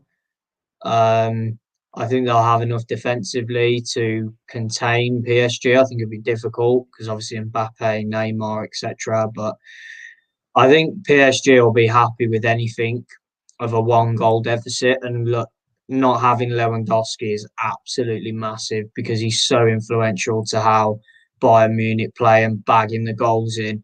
But Bayern Munich have so many players that can quite easily step up for them. So I think 1-0 tonight, and I think it will set up for a really cagey affair at the Parc des Princes in a week's time. Definitely. I would back my boy Ander Herrera and say that he'll get the win tonight. But I feel as though it could be a 1-1 game. I don't like doing draws for Premier League games, but I feel with European football and the away goal rule, it's more than justified. So yeah, I'm gonna go 1-1 for this game, and like you mentioned, set up for a really really good second leg because this fixture's.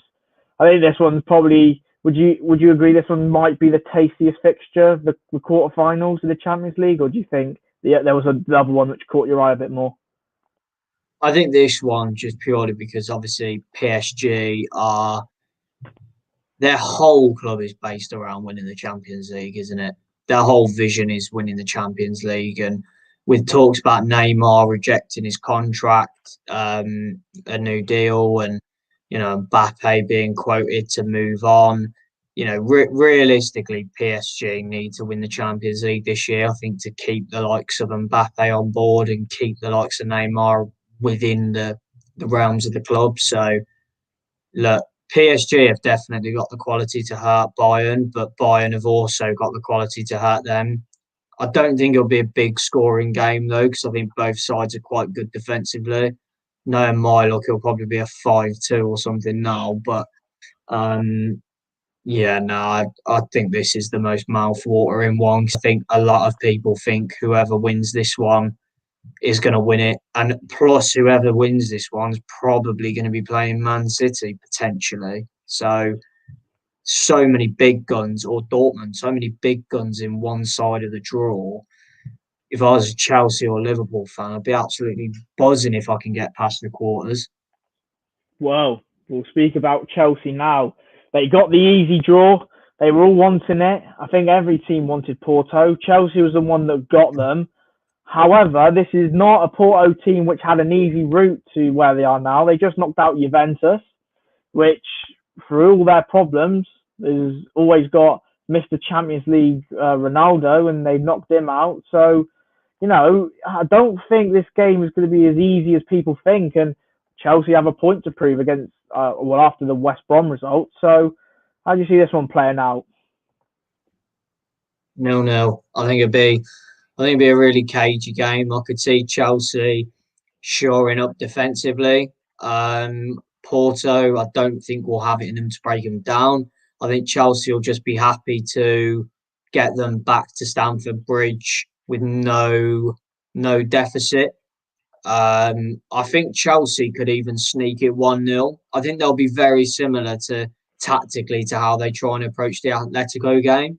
So I think with Atletico, they went there for a 0-0 and they luckily got the Giroud goal for a moment of brilliance. I think it'll be the same this game. I think it'll be 0-0 or 1-0 to Chelsea. But if I had to have my hat on it, I'd probably say 0-0 because I think Chelsea will be quite rocked by the West Brom performance. I imagine Christensen and Rudiger will come back in. I imagine it'll be a lot more of a. I think Tuchel will want a reaction. I can imagine he's the type of manager that absolutely ripped them to bits on Saturday after that showing. But I still don't think they've got the attacking power if Werner was to play because he looks so shot of confidence at the moment. I just don't think they've got it clicking going forward at the moment. And if I was Tuchel, I'd be playing Giroud tonight because he will bag if you give him a chance. But I have a feeling he won't play him, and that's why I'm going to go with a boring 0-0. But I'm confident with this one that I think it will be a 0-0. I'm going to go 1-0 Chelsea. I feel as though they're going to nick a goal and keep a clean sheet. That's how I feel. I think, like you said, it's tough one because Chelsea coming off the West Brom result. Porto, unfortunately, I don't know how well they're doing in the Portuguese league, but obviously having beaten Juventus says it all, really. To be honest, over two legs as well, not just the one. So, yeah, I think I think he'll set up again for another great tie in the second leg, but I'm going to go 1-0 Chelsea. Morgan's a comment in for you here. I'll let you read this one out.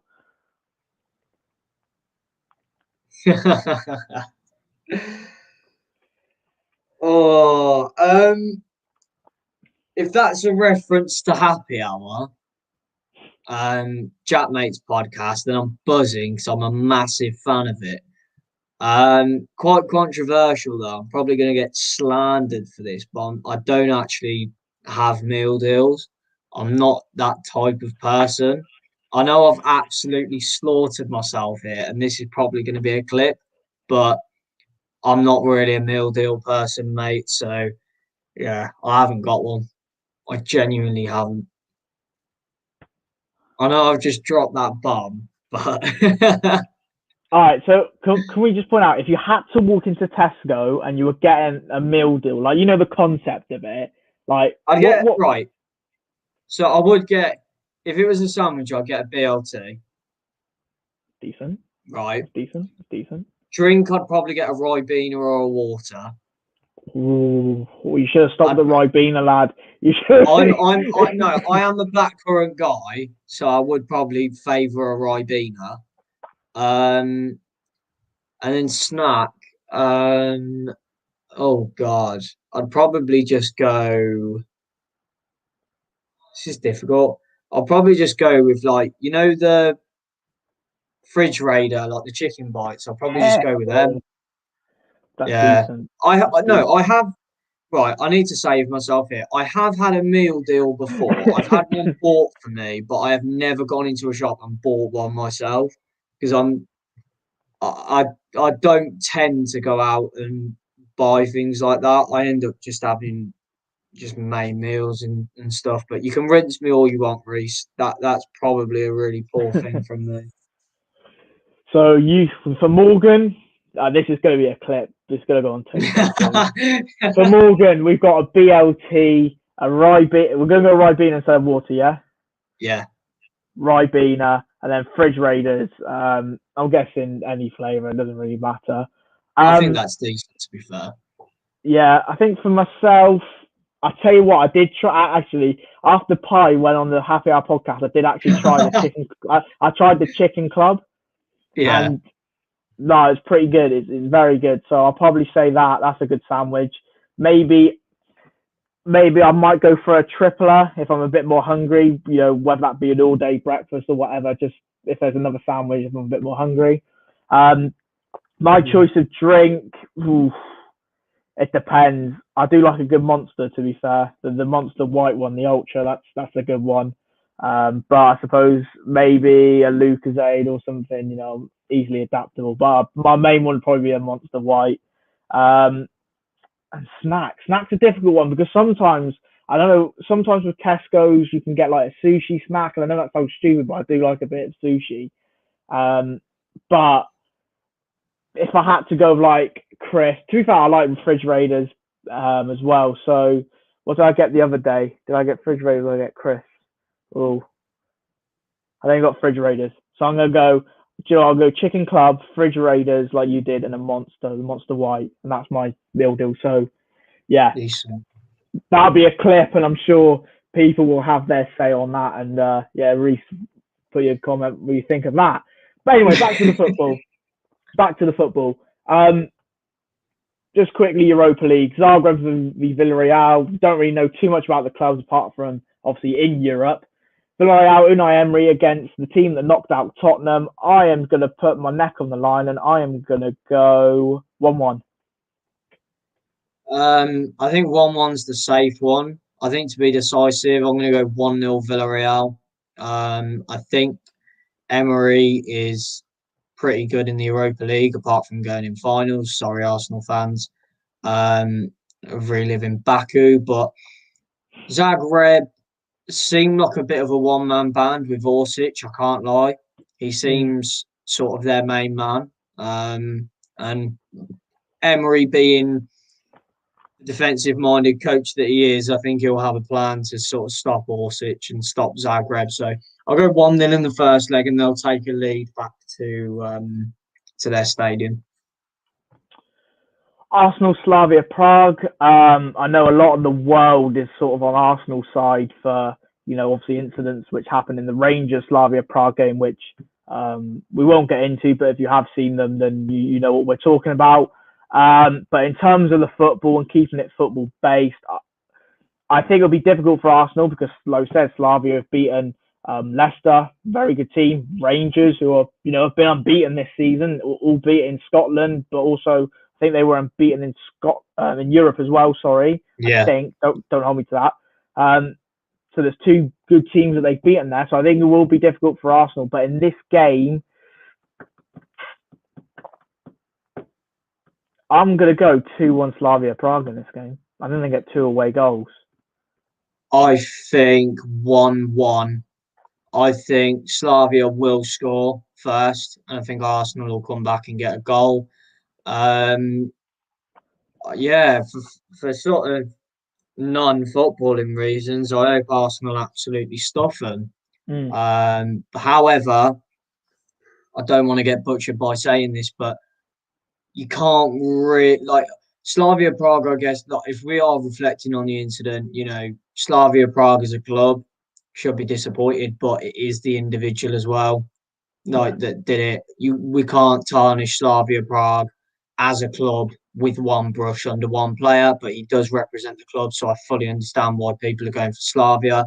I But think I what think also doesn't help. What also doesn't help is I don't know if people have seen it, and I'm not gonna obviously say what was on the banner, but the picture of the ultras as well, the Slavia Prague yeah, ultras after the game as well, doesn't help the image of the club because I think I think Slavia come out and I think sorry mate, I think Slavia come out and defended him as well. I think they come out and defended the player, so I guess to a certain extent, well, to any extent, I can fully understand and sympathise why people want Slavia out. But I just think in terms of like, I think they're a real dark horse in the Europa League. I really do. I think like they've been the giant killers so far, beating Leicester and Rangers, two sides that everyone tipped to sort of go all the way, really. So I think they might even kill another giant in Arsenal here. And I think if they do, I think Arteta will have serious questions asked of him. So I think it'll be 1-1 in the first leg, and I think they'll take that really important away goal back to their stadium. next game is Ajax against Roma. I'm gonna back Ajax because I think that they are, they've got some really, really good players and they're hitting some good form in Europe.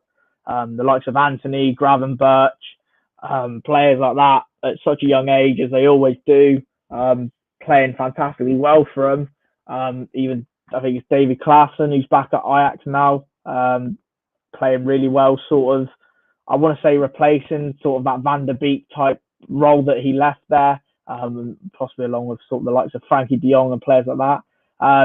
So yeah, I'm going to back Ajax. I'm going to 2-1 in this game. I'm going to 2-0 Ajax. I think defensively, Ajax have been really, really good this season. So I think it'll be 2-0, quite comfortable. And then the last Europa League game on Thursday, or the last one we got here, is obviously Granada against Man United. I am going to go 2-0 Man United. I think 3-0 Man United. I think it should be another case of finishing the game in the first leg like Real Sociedad. Again, from the same league as Real Sociedad. Granada aren't to be underestimated, but I think if United want to win the competition, you've got to cut to the chase and say that this has to be won, and quite comfortably and convincingly as well. I think Bruno's been a bit off it recently, so I think he needs to step up, especially in a big game like this. If you're on about United trying to win silverware, so yeah, I think this is probably the easiest draw that you could have got. You need to take advantage of that. So yeah, I'll go 3-0 Man United. I think you'll get a few goals over there, and I think it'll be a really boring second leg at Old Trafford. I can't lie. Love it. Couple comments in. £3 Tesco Milder, you cannot go wrong. Not a truer word said. Can't believe I've interrupted and got people talking about meal deals. Yeah, we said we're happy. We're open to all questions. We're open to all questions, so nothing wrong with it.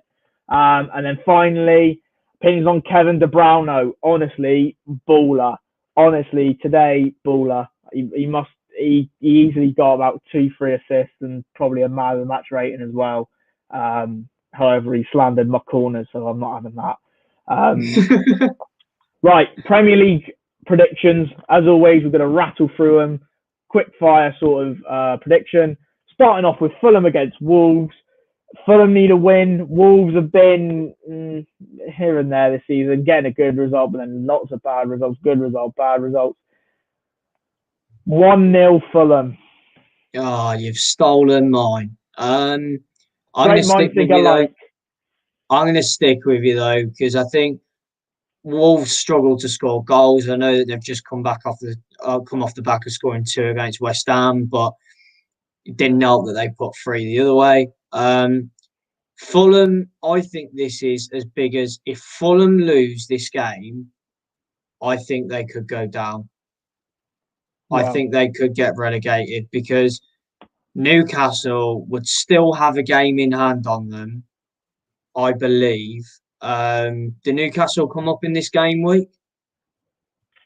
Newcastle. I'm pretty sure did Newcastle come up. Yeah, they got a game this game week. Yeah. Okay, so even if Fulham can't better Newcastle's result this week, Newcastle still have the luxury of a game in hand on them. And look, this is make or break for Fulham now. They're running out of games. They are really running out of games, and they've got to win this. They've got to shore up defensively, and they've got to win this game. I think it'd be ridiculously cagey. It's dangerous in the fact that Wolves are playing for nothing. They are playing for absolutely nothing. They've been mid-table mediocrity this season. So it's dangerous in that sense because Wolves aren't going to be feeling the pressure. But then it could also work the other way. It could motivate Fulham even more and get them over the line. But Fulham need to get the first goal in this game if there is a goal. I could quite easily see it being a cagey 0-0. But yeah, hopefully Fulham, for the sake of their fans, get the 1-0 win and put Newcastle in the relegation zone to start the weekend, which would apply a lot of mental pressure, I think. It really, really make the whole dynamic of the situation a lot different because Newcastle would be petrified being in that being top 4, being in the bottom 3, by the time that they're playing their game. You imagine the amount of pressure going into that game. I mean, that would be some pressure going from the bottom 3 to the top 4. That would be some pressure for Newcastle. But yeah, I mean, the only reason you want Fulham to win is so Wolves lose. I mean, come on, let's not get away from that fact. Yeah. City leads 2-0 City. I'm going to go. Do you know what? I think this is going to be a really weird game of football. 3-2 Man City. I think it's going to be really weird. I think it's just going to be one of those games that Leeds turn up and just go all out, which is pretty much what they do every week. But no, I think Leeds are just going to go all out. City will try and contain them. I could see Leeds getting an early goal, rocking City, and then City just come out and blast them and get 3. And then Leeds will pull one back. So I'm going to go with a really weird one. I'll go 3-2. Decent. Liverpool Villa, 7-2 Villa. You can't be being serious, can you? 7-2 Villa. Not another win. Nah, in all seriousness, I'm going to go 1-0 Villa. Both teams really need to win this game, so I just think it's going to be so cagey and not good. There's not going to be a lot in it. I don't know. I think Liverpool need to win this game a lot more than us. We've dropped off a lot. I think for Europe, don't get me wrong, if we are to make any push for Europe, with Man City the week after, we have to win this game. If we want any chance of sneaking into Europe, with Everton being as inconsistent as they are, Spurs, Liverpool themselves, etc. The thing is, it is at Anfield, and Liverpool have not won at Anfield in a very long time. It would be so Villa to go there and give them their first win in a while. But do you know what? I'm hoping that this is the game that they bring Grealish back for. I know he got injured, but I'm hoping that everything just falls into place. Grealish comes back. Barkley gets put in the side. Grealish and Barkley masterclass. Watkins gets on the score sheet. We've definitely got problems to cause Liverpool. And look, I think if Liverpool play Firmino, I'm more than happy with beating them. I think we will. It's whether or not they decide to play Jota or not, because I feel Jota will cause us quite a few problems. I can't get away from that, especially with how dodgy Mings has been. I think Liverpool will try and push on that. But defensively, we're not the same team as last year.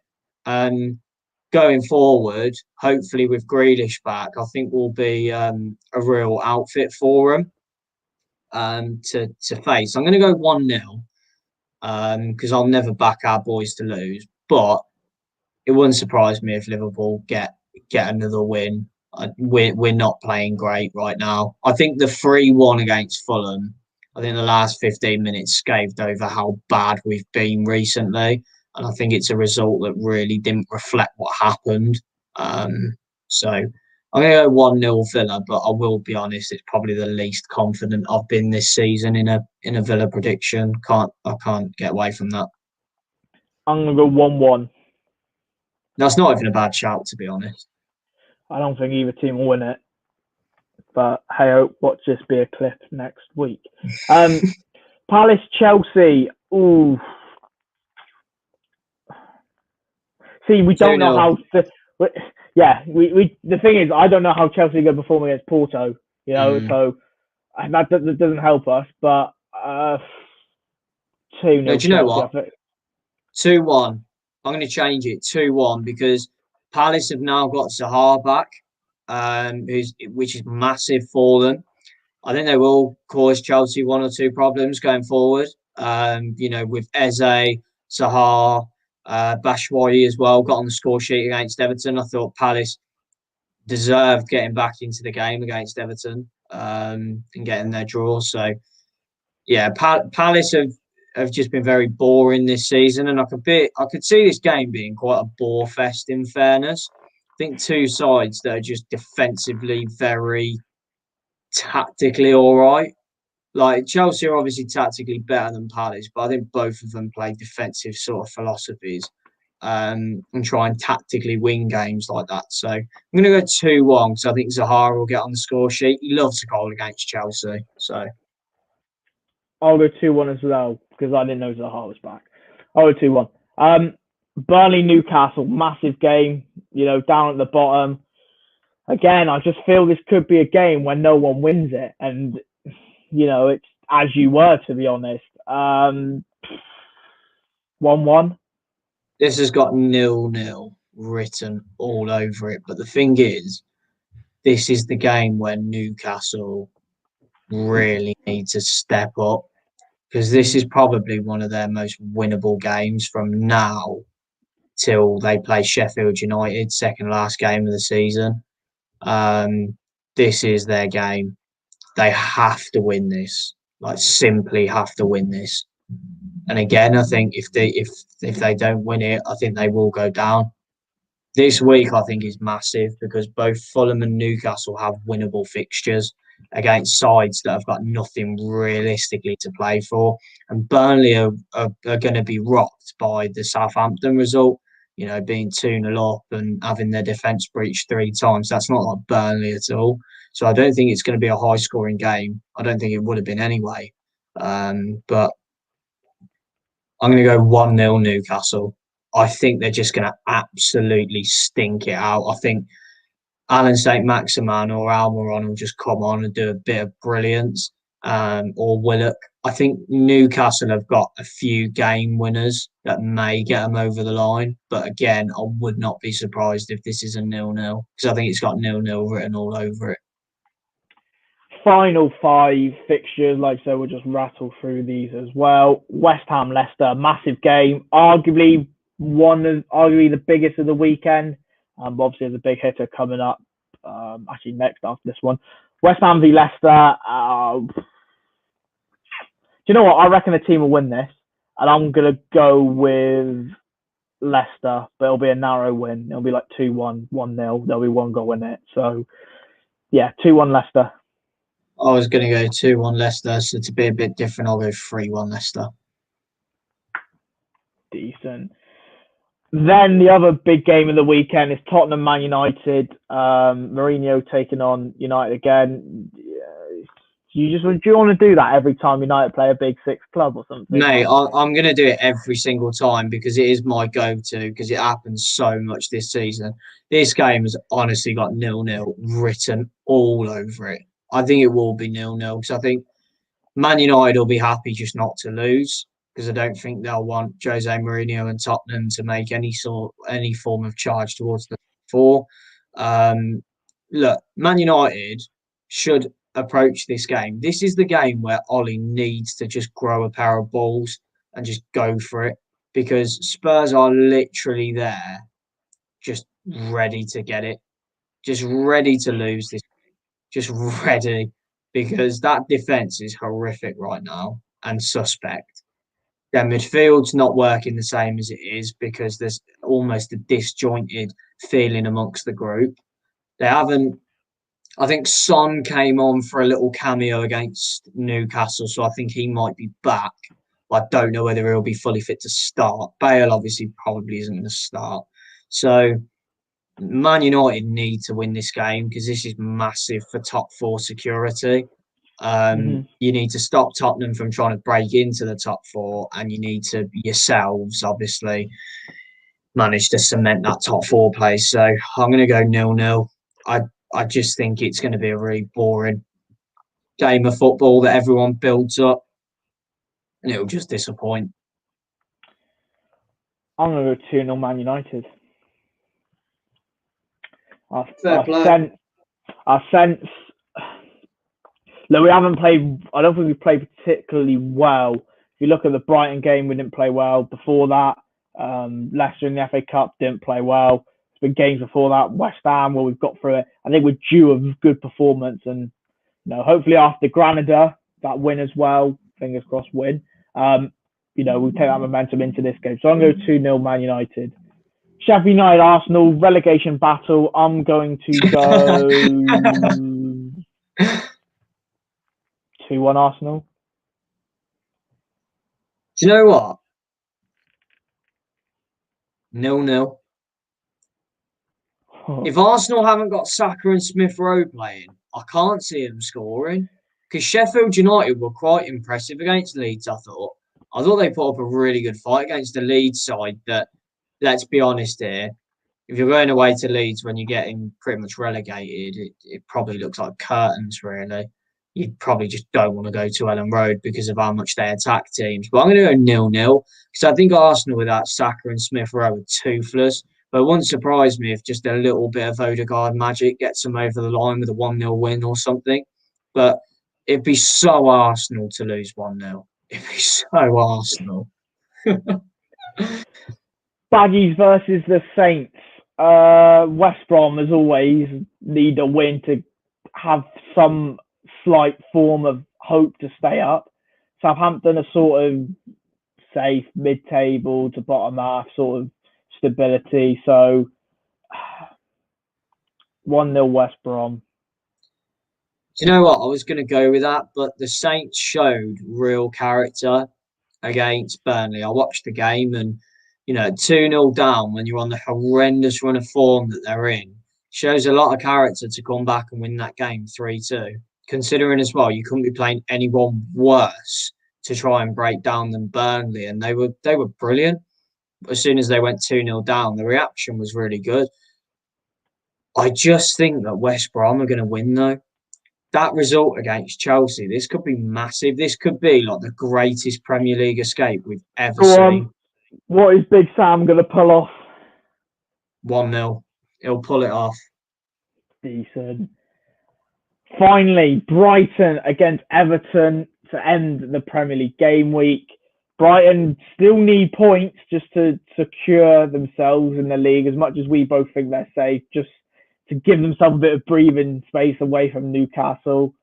Meanwhile, Everton have got their own sort of chance of possibly finishing inside Europa League football. 1-1.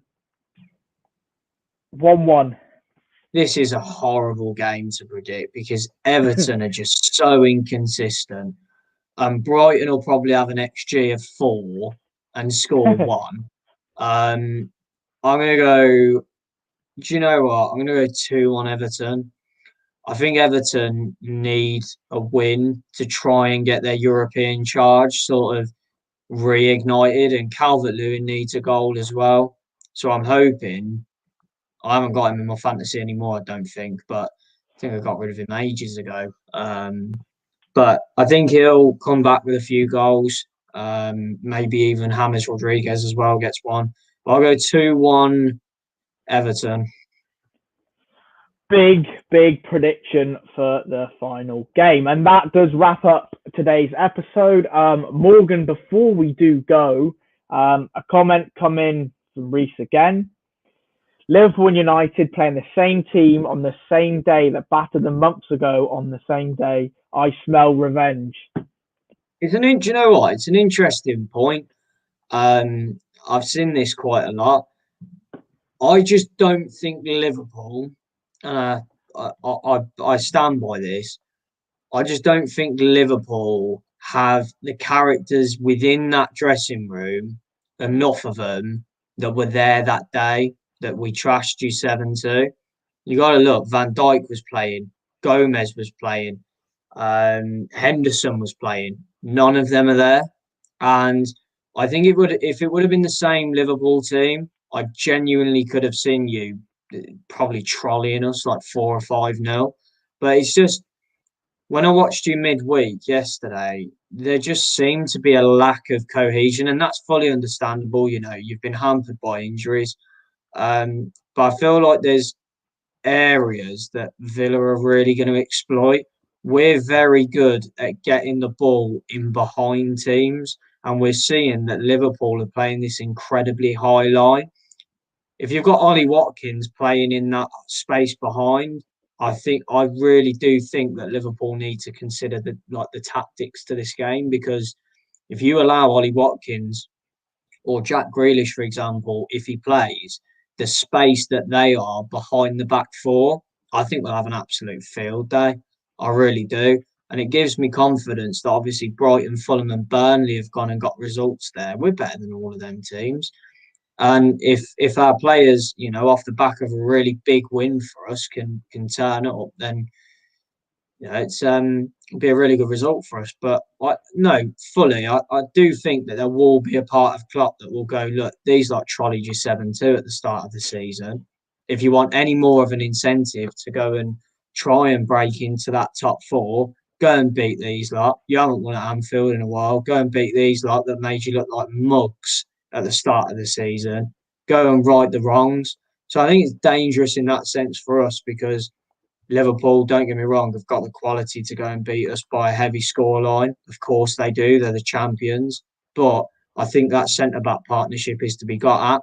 And I think once the game settles, I think there will be a little bit of nerves within the Liverpool fan base, because if you have got someone like Greenish playing against Kabak and Phillips, God help them. Because Van Dijk and Gomez can't cope with him and Watkins. So God hope what Kabak and Phillips can do for 90 minutes. Definitely. And I think that's a good place to wrap up the stream. Morgan, as always, thank you for joining me. And it's been another good one. It's been another good one. And it's been an entertaining week of football. We've still got lots more to go with tonight, tomorrow, the weekend, the Premier League action. Toronto are back in action as well, which is all good. Don't know if I'll be up at 1 a.m. to watch it, but who knows? As always, if you have enjoyed the video and you stay to the end, please do make sure you like and subscribe to the channel and share the video. Also follow our Twitter. It's going across at the bottom. Help us get to 50 subs as well by hitting that subscribe button. It is free. And also, like we mentioned at the beginning, we are now on TikTok as well. So if you do want to follow our account, comment on it, and just give you your thoughts on the stuff we put on there. It is the handle's going across the screen at the bottom, and it has done during the video. It's at SNS Football Podcast. Just spell that out. And you will find us as a couple uploads already. But apart from that, thank you for watching as always. We'll be back next week at some point. Stay tuned to our socials. We'll let you know on there. And as always, me and Morgan will see you in a bit with more football action, and we can't wait. See you in a bit.